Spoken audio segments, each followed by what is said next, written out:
Welcome to our final general panel discussion of Ruderal Ecologies 2. We are honored to give space to the rich ruderal connections between Scott Kellogg, White Feather Hunter, and Margaretha Hawat, and their exceptional presentations today. First, an introduction to our discussants who will lead us in this conversation. Oliver Kellhammer, welcome. Oliver is an ecological artist, educator, activist, and writer. Through his botanical interventions and public art projects, he seeks to demonstrate nature's surprising ability to recover from damage. His work facilitates the processes of environmental regeneration by engaging the botanical and socio-political underpinnings of the landscape. It continues to evolve and has taken various forms, such as small-scale urban ecoforestry, inner-city community agriculture, and the restoration of eroded railway ravines. He divides his time between his home in New York's Alphabet City, where he is a part-time assistant professor in sustainable systems at Parsons, and rural British Columbia. Welcome, Kate. Kate Galloway is on the faculty at Rensselaer Polytechnic Institute, where she teaches courses in the Electronic Arts, Music and Games, and Simulation Arts and Sciences GSAS program.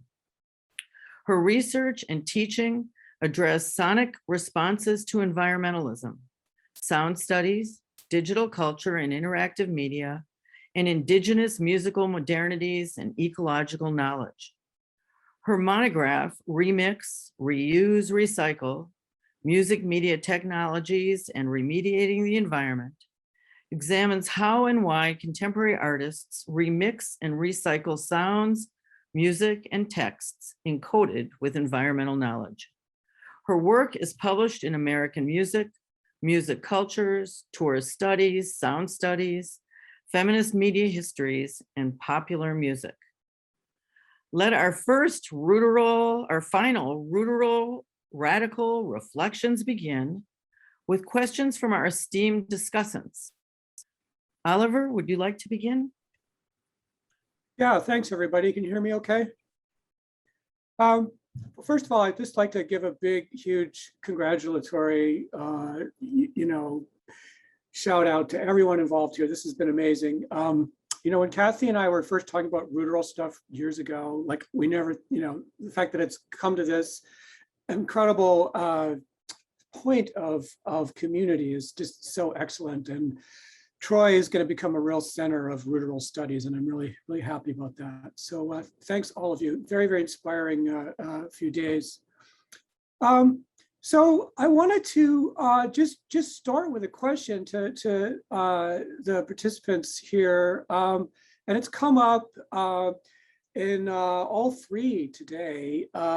This notion of capitalism. I've been really interested in and somewhat troubled by how we engage in these processes of remediation. As artists and activists, we're concerned about toxicity, and so there's been this sort of flow of events where you have a sort of commons, where perhaps First Nations people or other original inhabitants, are stewarding and taking care of a kind of land in a commons kind of way.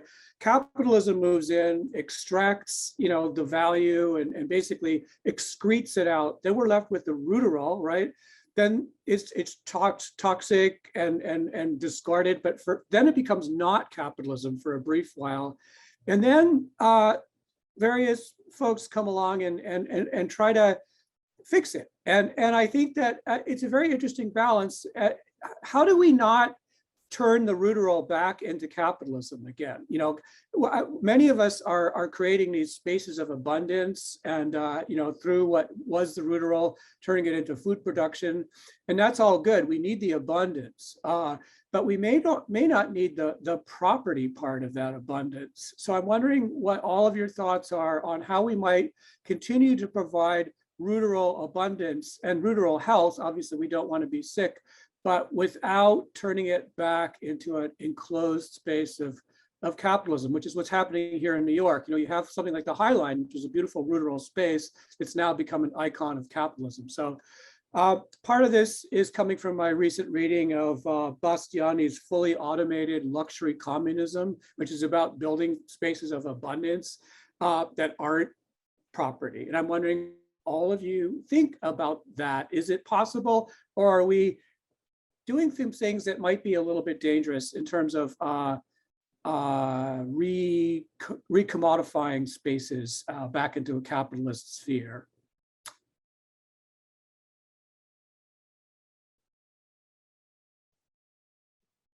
I can sort of start the conversation in response to your question, Oliver.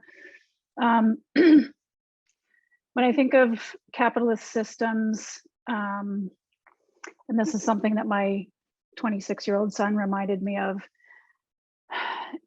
capitalism itself is not something that I fundamentally have a problem with. It's industrial capitalism, it's scalability, and that brings in concepts of temporality as well. This is something that came up in the comments. And compartmentalization, and then, you know, what you're talking about, further intervention. And I think, you know, in terms of thinking about industrial capitalism and its scalability, and that kind of intermeshing with temporality, is that, you know, in industrial capitalism, these sorts of interventions, bioremediations, at least, you know, in my experience, especially with the Aurelia project, they have to occur within an efficient, profitable time frame. One of the problems with my project was that I was thinking in terms of geological time, and, you know, the slow evolution of allowing microorganisms to kind of infiltrate the sterile soil and remake it into something vital. So I think, you know, with our interventions, which are ultimately part of white ecology, in thinking about, well, what temporal frameworks are we working within, you know, with what intentions?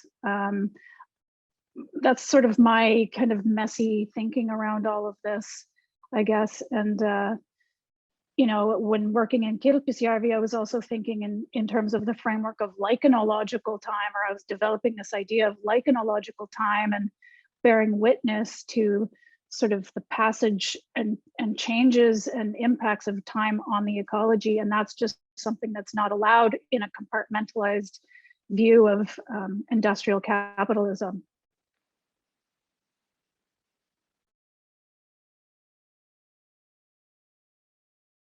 Anybody else want to take that on? So the time take it on. seems to matter. Okay, cool. Yeah. Well, I have problems with all capitalism. If we understand capitalism to be, right, the exploitation of labor, and right, like Marx gives us that definition, right? It's this very specific, you know, this very specific process of creating capital from the worker, but then also understanding that, right, the Marxist feminists, many other, you know, Marxist scholars that come after Marx, like, you know, point out that also capitalism always requires unpaid labor, right? Big category. We can understand unpaid, you know, lots of, right, women's work as well as chattel slavery sort of falls in that. So I'm not trying to like mush those together. But then, right, also understanding, I think Jason Moore gives us tools to think through how also it's not just the unpaid labor of humans, but we can also understand that there's the unpaid labor of natures that exists within capitalism. So I guess that's how I tend to think about it. But I would say that you know, one of the things that we're trying to do with the rural witchcraft is to think at this interstice, like it's not just a binary, right? Like capitalism always tries to create these binaries of like nature, society, or, you know, and as though everything fit in both of those. But really it's not like that. And the ruderal sort of weaves in between. It sort of creates these spaces that aren't totally property. They're not totally spaces of care. And yeah, I see that in all of the work that everybody on this panel is doing. And just hopefully trying to create some frameworks for understanding how we can work with the ruderal to sort of resist these spaces of enclosure that, you know, precede the exploitation of labor ultimately. So yeah, so just try, you know, the categories that we're trying to think through here are like this timecraft practice, this practice of hyper-ecologies, or sort of learning how to read hyper-ecologies and hyperorganisms, or create them even. Creating, like thinking about magic, thinking about sabotage and retreat, and importantly, thinking about these spaces of healing and poison, and challenging, just always remediating, right? So trying to sort of squeeze in there and push against the binaries in some way.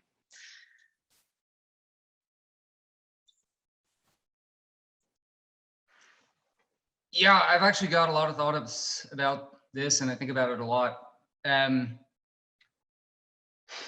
particularly about how bioremediation itself is frequently used to condone or justify continued corporate polluting, right? That, for instance,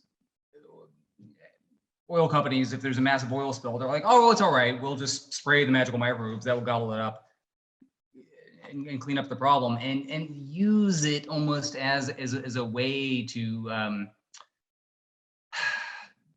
condone their actions or to get away with it, right? And so in trying to sort of codify an ethos for community-based bioremediation, I think a lot about that, right? That or just the bioremediation in any form means nothing unless we can turn off the tap, right? So it's got to be a two-part strategy, or maybe even a three-part strategy of stopping the continued production of industrial toxins, and then B, mopping up the mess, right? Because if you have a leaking pipe in your house, what good does it do to get out a mop and keep trying to mop it up and things still spraying all over the place, right? The first thing you do is got to shut off the pipe and then cleaning up the mess. But we really need to be doing both simultaneously. And, you know, a third is arguably just creating non-toxic materials altogether. But, you know, in regards to capitalism and to market speculation, that's another issue too, right? And I think there's a lot that we can learn from the discussion in the literature around green gentrification and ecological gentrification that ties a lot into this, right? Because there's what's called sort of the paradox of environmental justice, which is, say, you know, an EJ community is successful in shutting down a corporate polluter. Their reward may be that it results in an increase in property values and their ultimate displacement. So that's no good, obviously. And, you know, you're from the city, you've seen that happen, Newtown Creek, Gowanus Canal, that's a big conversation, right? If Absolutely. those Superfund sites are cleaned up, it's just going to result in the creation of high-end condominiums that are going to displace the long-term residents there. There's an interesting part of that conversation called Just Green Enough, which is this question. It's like, well, is it possible to clean things up enough where they're not toxic, yet they're not quite attractive to the bougie folks? Maybe, I don't know. You know, it's a tricky conversation, but there's actually in that series that my books is published in, I mean, there's actually 2 books written just on that question. So there's people really, yeah, there you go. Thinking, thank you, Ellie. Thinking about these questions specifically. But I mean, I think ultimately, right, the big debate, and it gets discussed all the time, will gentrification happen? Will it not? The goal in either case is the same, which is to build resilient communities, ideally with high rates, or not necessarily always, but what is often advocated, communities living there, long-term communities of color and low-income communities, having ownership of property. So I'm a big advocate of the creation of land trusts, honestly, of taking property and removing it from market speculation completely. Cities for people, not for profit. I mean, I think we're in a capitalist fishbowl, and as much as I hate it, it's not going to go away, especially in urban environments, which are quite arguably just in some ways the penultimate expression of market capitalism. And so even just the concept of urban commons is a profoundly radical idea. So just, again, I see an advantage of being in second tier cities. We have the opportunity to be buying up vacant lots and vacant parcels, setting them up in trusts, removing them from market speculation permanently, which may be the only thing that ever can protect them from gentrification and displacement. So yeah, I think it's a really interesting, and it's a multi-pronged complex issue with no clear answers. Like buy it and turn it into a green zone. Cool. All right. Land trust though, so it's not private ownership anymore. So there's somebody else on the, seems to be a question. I can't see who it is. Oops, no. All right. Well, thanks for that, you guys. Yeah, I guess there's a kind of gray area between, full-on Chernobylization, which in some ways is good for the non-human communities. I mean, it's been proven in Fukushima and Chernobyl, actually, but terrible for humans, right? So we do have to sort of at least have an anthropocentric aspect to a lot of our work, because we're trying to create abundance for the human subject, right? So it's this constant kind of dilemma between being protected by rurality, but also concerned about health effects and marginality around basic access to resources and all of that. So this is a very interesting discussion. I'm going to pass it on to my co-interrogator, Kate Galloway, to see what she has to say. Take it away, Kate. Great, thank you. And I was just also thinking about Chernobyl and Fukushima, and particularly from, there's this kind of ongoing project by Peter Cusack, Sounds from Dangerous Places, which is like, how do we bring field recording into the spaces to kind of record resilience of the non-human, but also record how certain minoritized and marginalized communities are still living in and adjacent to disaster and danger, and how it's much more kind of complex and weedy than often is kind of circulated outside to kind of the greater global public. My kind of comments and thoughts kept coming back to both collaboration and the multisensory over the course of today, but also over the course of the entire weekend. And collaboration is so important to so many of these projects and nuanced in so many different beautiful ways that I wanted to extend further. But in a lot of the communities and the collaborators, for lack of a better word, that I've been working with, there's also the acknowledgement that collaboration as a term has been overused or misattributed, in that often these collaborations are inequitable at times, or they pave over the inequities, and there's this perception that because there is inclusion, there is equity, and how in collaborations there could also be the exploitation of minoritized knowledge and labors, whether that's intellectual, emotional, physical, ecological, and that not all collaborations foreground equity. And also how many of these are human-centric, still bringing in the about us and about the I and the human. But there's so many often disqualified or discounted or silenced more than human collaborators that are coming through so many of these projects. And I was thinking about, how do we account for those and how do we give voice to those so that they don't become silenced. And so I'm interested in hearing more about those nuances of collaboration in all of your work.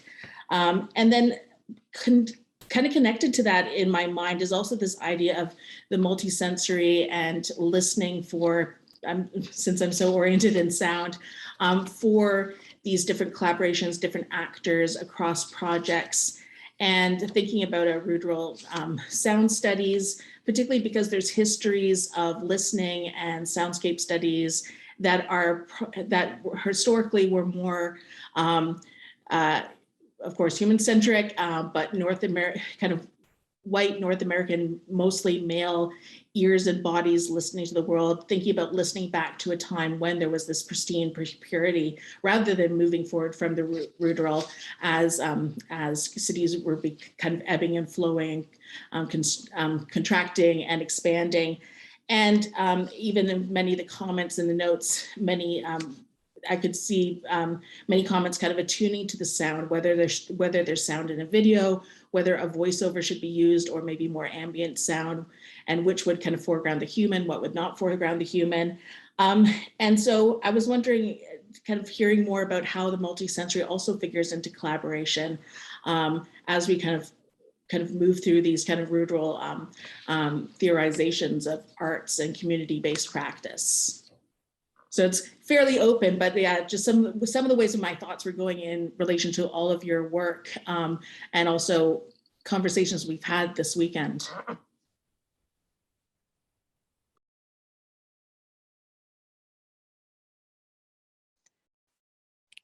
That's such a rich question. And I'm just going to throw out a few thoughts to build off what you've said. And I'm never satisfied with my answer about collaboration. So I'll just say that, like, it's not going to be it's not going to feel complete to me, and it probably won't feel complete to you. But just to begin by echoing what Max said at the beginning of the conference around, if you're looking for inclusion, then you're already exclusive, right? There's some way that you're already not recognizing and, you know, First Nations, indigenous communities that are, you know, in and of the lands that as a settler, you know, I'm occupying.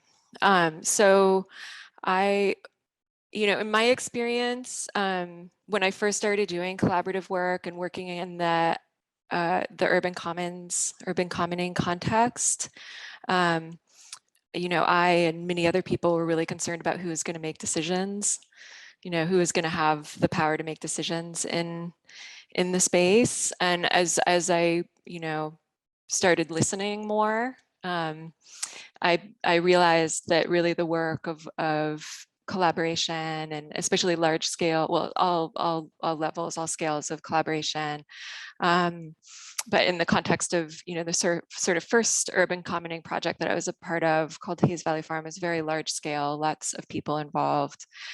So I thought it was about decisions. We all kind of thought about it. It was about decisions, but as we started to really engage conflict rather than avoiding it, I realized that it's about alignment, right? That it's less about who has the power to decide something. It's really about finding out what the needs are of the stakeholders in the project.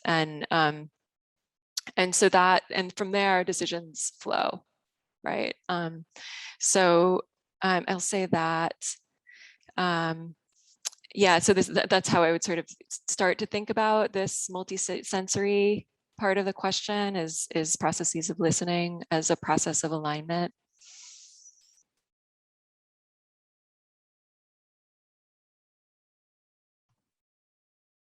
I can talk about a project that's ongoing in Albany that's run by A Village Inc., which is a close community partners of ours. That's called the Innovation Blocks Project, that I find incredibly inspirational, that I describe as really a type of radical listening project that seeks to create genuine and meaningful involvement and participation by all community members. And what they do is they assign block captains, who are people who live on particular blocks, who's tasked with going really door to door and develop relationships with every single individual person. And keep in mind, these block captains are people typically who have grown up in this neighborhood and already have these relationships. Because what we frequently find, and particularly with things such as the South End Community Collaborative, all sorts of coalitions of groups that meet pretty regularly, is that you frequently have the same people showing up to these, who, you know, are great, not meant as a criticism from them. They're the great people care deeply about their communities and neighborhoods, but there are many people, for whatever reason, lack of mobility, the fact that they're working, any number of reasons, who are unable to attend, but their voices are still incredibly important. So it really functions as a two-way communication device. One, to hear the needs of these residents and communicate them back to the larger collective, but in turn communicate initiatives that are ongoing to them. In turn, for instance, with our forestry program, we're employing the Innovation Blocks project enormously to talk about trees, to talk about something as complex as trees, which people have a lot of different intense feelings about. And you know, is it everything? I mean, there are always going to be people that you can't reach, but we just have to continually be trying our best. I just find that to be, at least in the context of a second-tier city like Albany, to be an inspiring and effective model.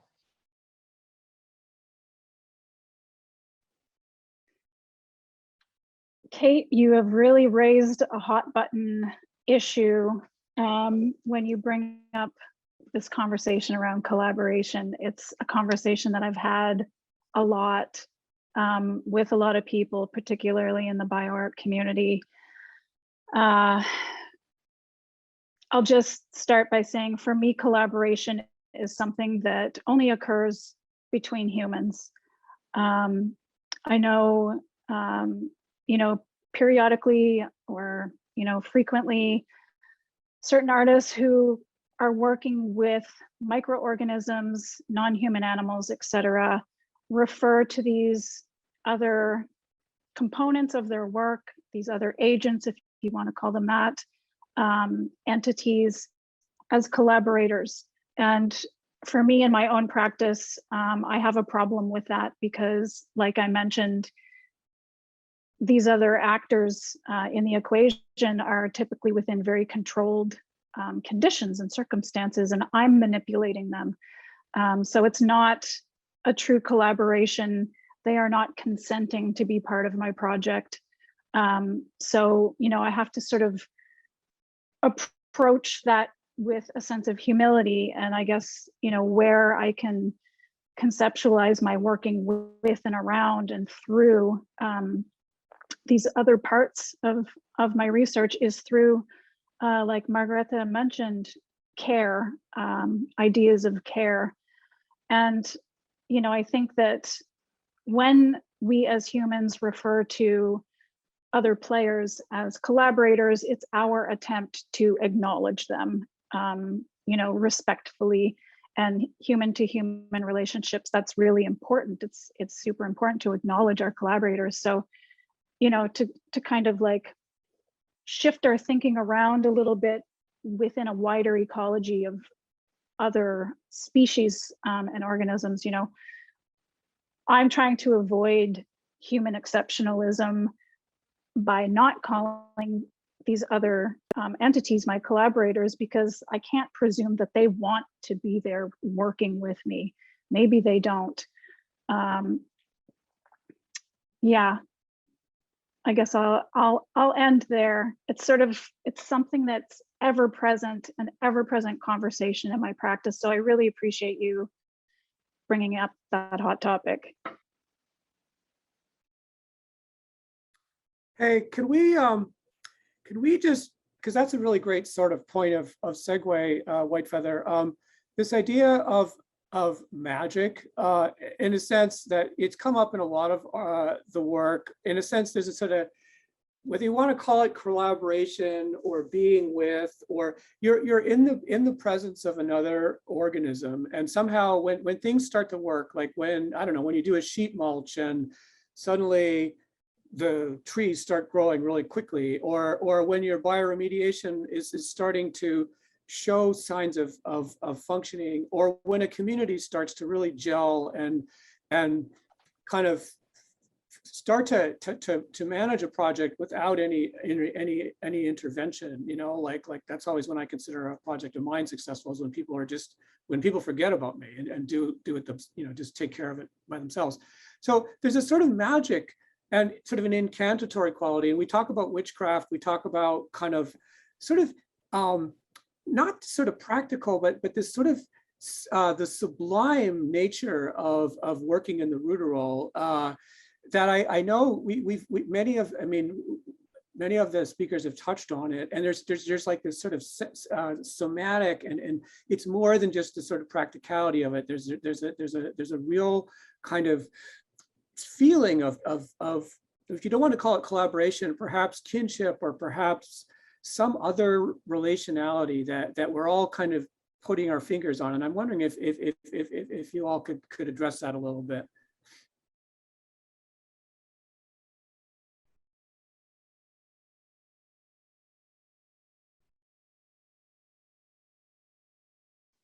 It's a great question.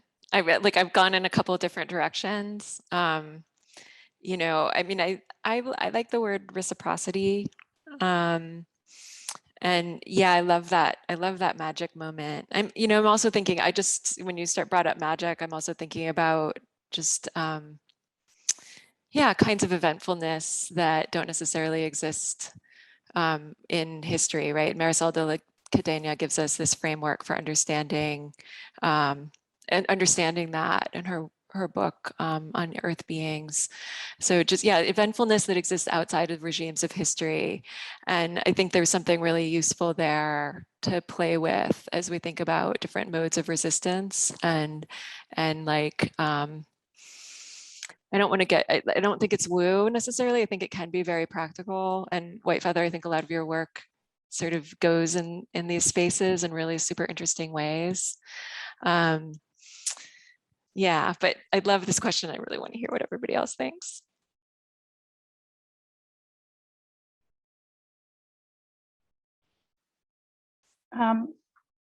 For me, magic, the use of magic is a tool, and it's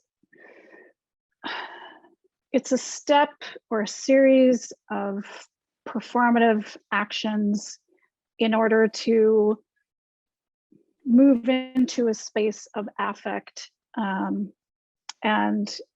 you can do that solo with these other, entities that you invite into the process, symbolically, metaphorically invite, of course, by acknowledging their presence. And fostering this affect allows us to generate meaning, personal meaning that leads us towards empathy and kinship and all of these things that we're hoping to evolve within ourselves and our communities. And yeah, magic, it's sort of a series of moments and a place of arrival that Margareta was talking about as well. And it's that point where the meaning becomes really deeply integrated, and it's something that craftspeople are very familiar with. This is, when you're talking about time craft, which is such a fantastic term, I love it. I'll have to refer to that in my future work as well, and refer to your work with that. It's a being with, it's a staying with, and in my practice where I am, intersecting with indigenous cultures, for example, and developing a relationship there's a time commitment that's very, very, very important, so that you're not just entering a community, extracting knowledge, taking what you need and then leaving, but instead maintaining over a lifetime these relationships and sort of follow through. So that is, the amplification of affect through community, which then becomes community magic.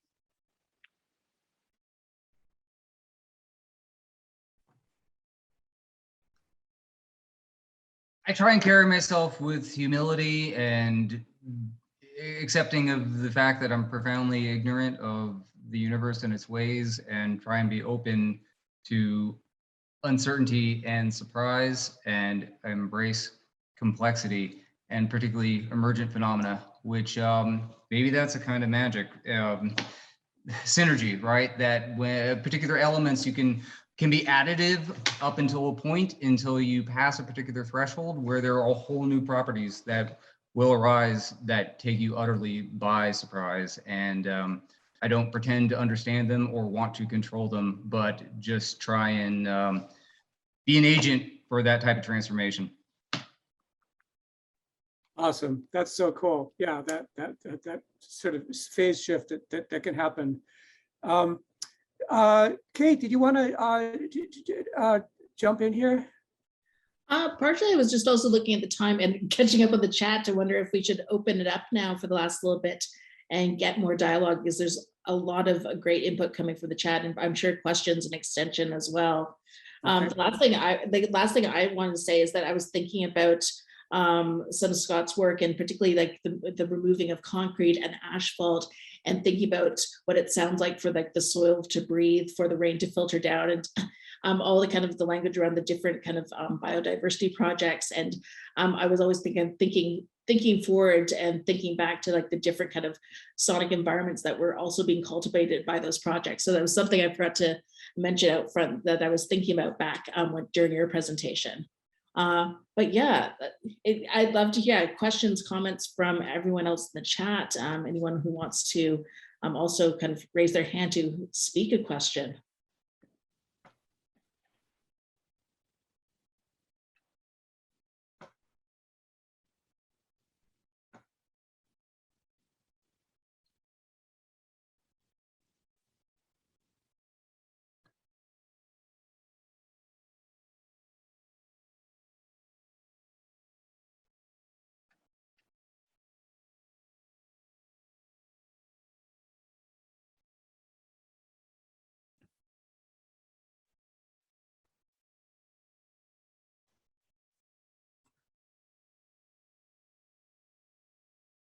I had a question earlier in the chat.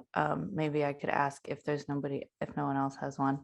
Great. Yeah, I was thank trying you to to every. scroll up back What through was the that? chat. I was trying to scroll up back through the chat, but it was freezing on my computer. So that'd be great. But firstly, thank you to everyone for these really thoughtful and nuanced conversations. It's incredibly helpful. And you touched on this a little bit, but I just was curious about toxicity, like this sort of debate between like remediation versus acceptance of polluted landscapes. And, you know, there is a potential to ingest toxins or animals that may absorb toxins in, you know, when you engage with ruderal plants or even forage.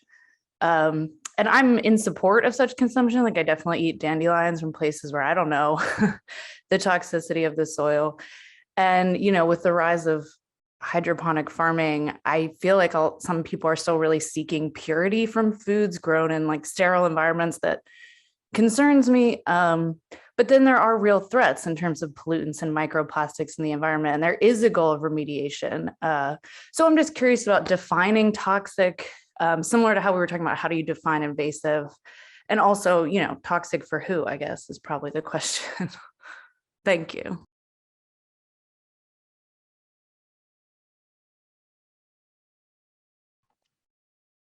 I can speak to that a little.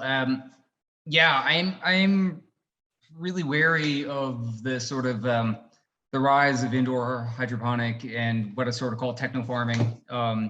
This idea that food should be raised in entirely sterile environments, which is really the goal of hydroponics. They constantly have to be sterilizing the growth medium that vegetables are grown in, and then they're using typically petroleum-derived and salt-based fertilizers to be growing these very nice looking plants. But yeah, I'm honestly wary of anything that's going to further alienate people from soil and soil-based processes, or the idea of soil as a living entity.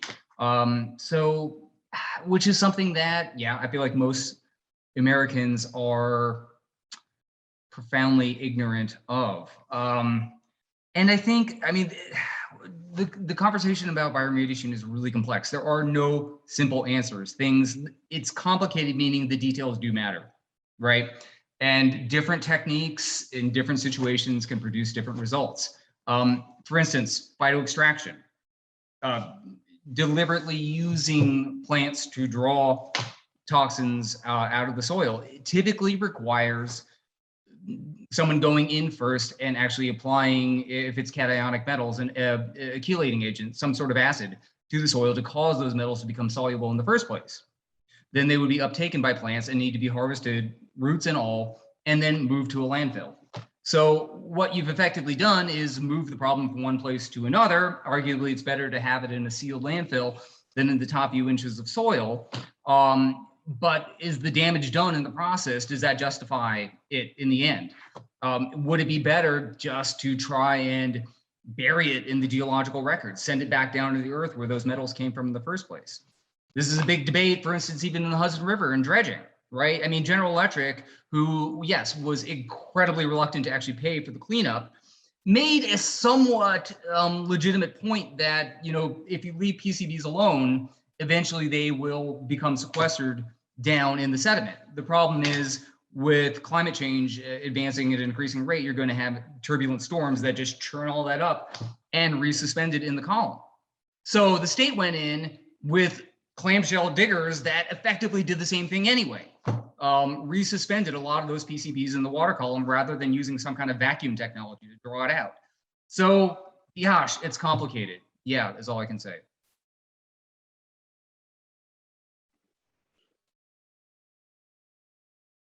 Agree. I feel as though, Scott, you said pretty much everything I would say. There's so much more to know, like all of these variables and what plants will sequester and hold soil in place, and at what pH, and that research is coming more and more to the fore. And again, Whitefeather's work and Max's work certainly, and there's so much more to do.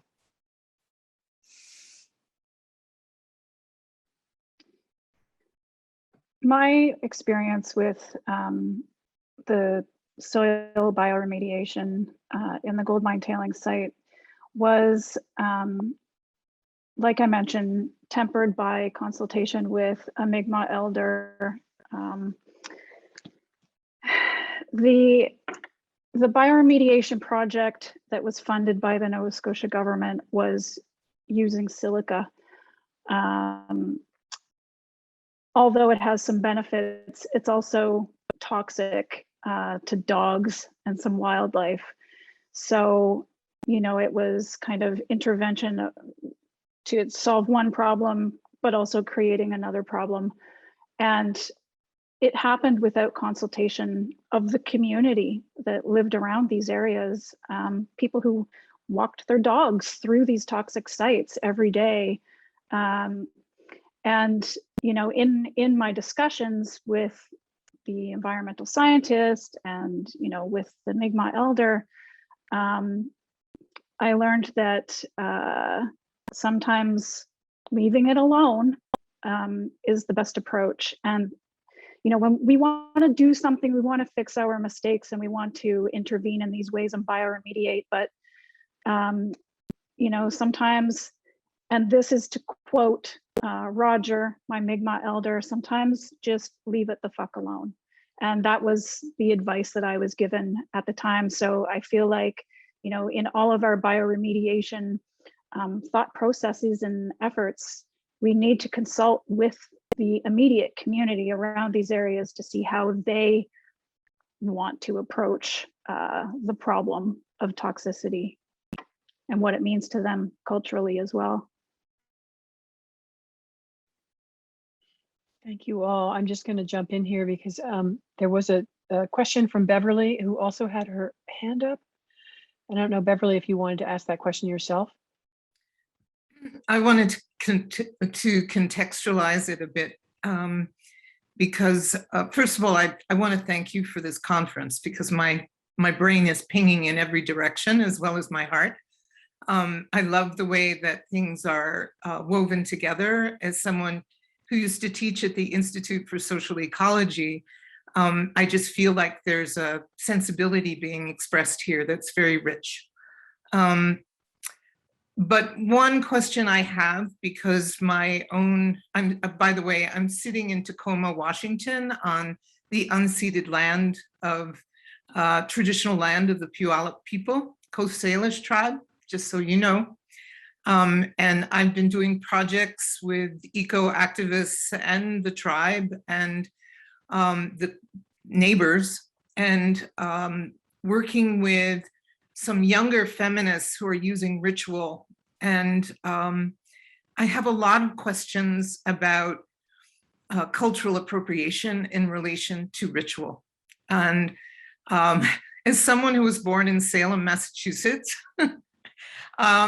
I think about witchiness a lot and what it means in our culture. And as someone who identifies as BIPOC and as an outlier, issues of cultural appropriation are very important to me.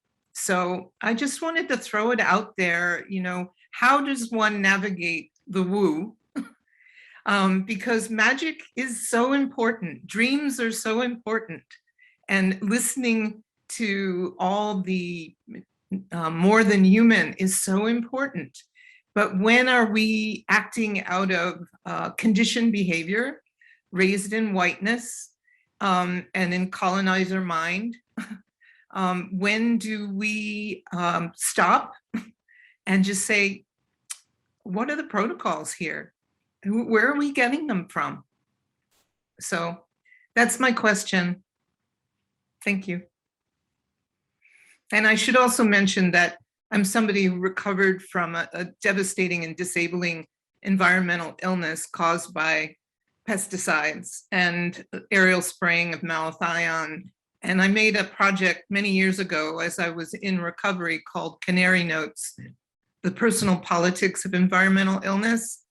And one of the things that is really intriguing to me is in our process of reimagining what the world could be as we bioremediate and try and create more land trusts so that capitalism doesn't overrun everything as it likes to.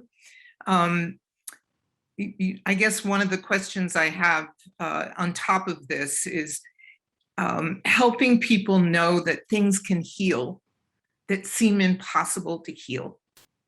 So I'll leave it there. Thank you. It's beautiful. Thank you. It's such a really good question. I guess the first thing that comes to me is I think that the market creates the woo, right? Like in some way, like trying to most of the time, if not all of the time, try to like really ground these witchy practices in like very material realities.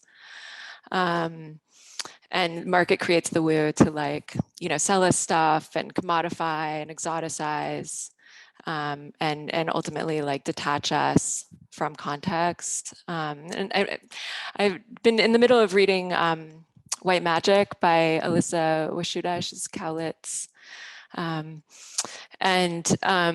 She works through a lot of this, and that's just a shout out to that book. I haven't quite digested it enough to bring it into the talk that I gave, but that's a place to really think about the way that the market works and the way that white magic, right, works, or the white witch, to sort of destabilize us, right, and detract us from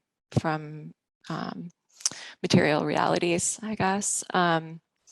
So I think about that, and I forgot what else I was going to say to your question. So maybe somebody else will pick it up, and if I think of it, I'll come back. I can talk. Oh, a I little remember. bit about that too. Oh, go ahead. I was just going to say, Federici tracks the witch is always a space of accusation for Silvia Federici. It's never a place to embrace. So that's a tension for our work, is like the fact that we are sort of saying, well, maybe there's something here that we can sort of re-embody that's not just working like, at the witch store, but has, real engagements with other living beings and other humans. Sorry. It's a really deep question. And I can say my ancestry traces back to Bridget Bishop, who was the first woman who was hanged as a witch in Salem. But witchcraft historians tell us that witches and witchcraft exist in every culture pretty much. And there are different types of witches. There are, demonological witches that were didn't even exist, but were created by the church. There are feminist witches. I consider myself to be a techno-feminist witch, where part of what we're doing is reclamation work and, in order to sort of deconstruct hierarchies of power. And for me, within a scientific context, that is finding my way to have a seat at the table of technological development so that I can give a voice and, express concerns that I have as a woman, where, my body, women's bodies, non-normative bodies are under-researched and, within a biomedical context, and sort of push for more research in that area. And so, I'm kind of taking on the mantle of a deviant player within this hegemonic, standardized male norm. So, it's looking at, well, what kind of a witch are we talking about? What kind of witchcraft are we talking about? From which cultural context and towards what purpose? And I think that what Margaretha was expressing about the market creating the woo, cultural appropriation is often towards a specific goal, and that is profit. So, when I'm working as a witch to sort of dismantle these institutions of, capitalist industrial profitability, I'm kind of trying to turn that on its head. So, yeah.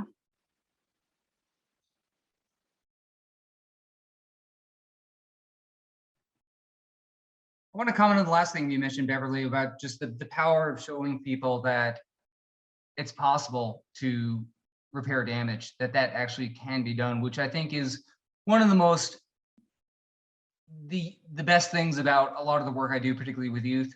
Oftentimes, for instance, floating islands, people will say, well, how much of an impact is that having on a body of water as large as the Hudson River? And the honest answer is none. It's negligible, absolutely negligible. But its symbolic, its educational and symbolic value is incredible. And just to take youth who have spent their whole lives living on the banks of the river, but have never actually gone to it because it's physically impossible to access the river because an interstate's been constructed that cuts off everybody from it, just to bring them to it and show them that it's possible to do something as simple as putting plants on a floating raft into the water, and that can make a positive impact, is so powerful in that it challenges and pushes back on the narrative that the river is hopelessly polluted, which is what GEs would want you to think, because if you give up on something, then they can just go right ahead and continue to dump whatever they want into it. So, I think really the first step in getting people to care about anything and want to take action in this defense is to connect them to it and show them that even the smallest actions can result in a positive outcome.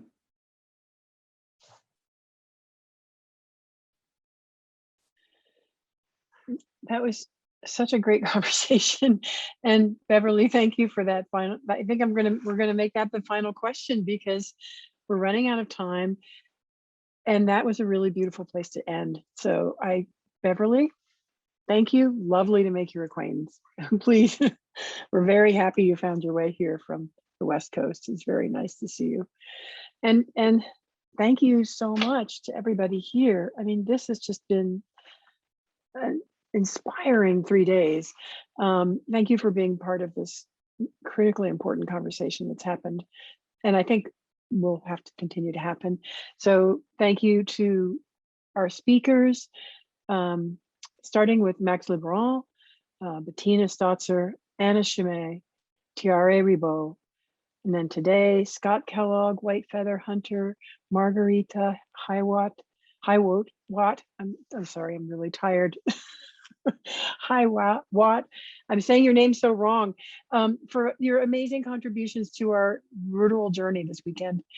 And also to all of our responders who have really stimulated conversations between the speakers and then the audience, Abby Kinchy, Guy Schaefer, Nancy Campbell, Ellie Irons, Jennifer Whiteman, and today Oliver Kellhammer and Kate Galloway. Really thank you.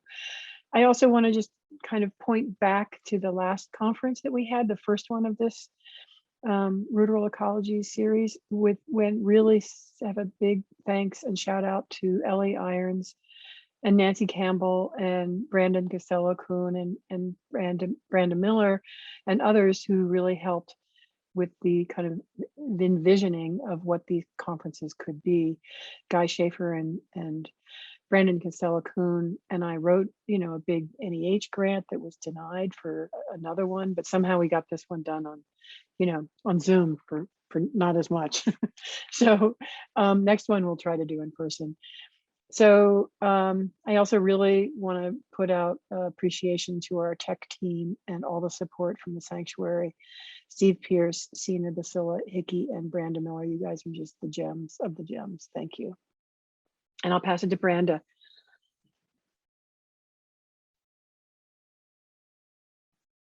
If she's here. Branda, you're muted, I'm afraid to say. I was just saying that was a very rich conversation about collaboration, in which hopefully we can continue together. How can you get involved? Our mission at the sanctuary, we use art, science, and participatory action to promote social and environmental justice and freedom of creative expression. We've been ending each day with an invitation to collaborate. Participatory action is at the core of all we do. Please reach out to us on how you'd like to get involved. All rural ideas are welcome, from strategizing for our fledgling Nature Lab program, our art science workshops, radio production, community science and healing initiatives. We need you and want you. And as Scott said, as the final last word, every little drop, every little wave in the ocean has effect. Please email us at info@mediasanctuary.org for more information. And to those of you who donated to this conference, thank you again. Please, all of you, consider becoming a sanctuary sustainer. We'll add that linked in the chat. And now to the final words for our birthday girl, Kathy High, and special thanks for Kathy for all you've done to make this amazing weekend. Oh, thank you. Thank you, Branda. You're always so generous. I just want to reiterate what Branda said, like literally, please reach out with any ideas you have for Nature Lab, for projects to collaborate on together, for ways to envision our future. And we really welcome all of your contributions. This is how things always come together. And as for Ruderal Ecologies too, just thank you all. It was amazing. And these are important discussions to be continued. It's really interesting to see the differences in the conversations in even just these 3 years since the last conference. And so maybe we should have another conference. I don't know, maybe this should become a book, an anthology of all your presentations and contributions. And then continuing to grow these conversations about resistance and undoing and rethinking and confronting entrenched practices that are furthering capitalism and pollution and racism.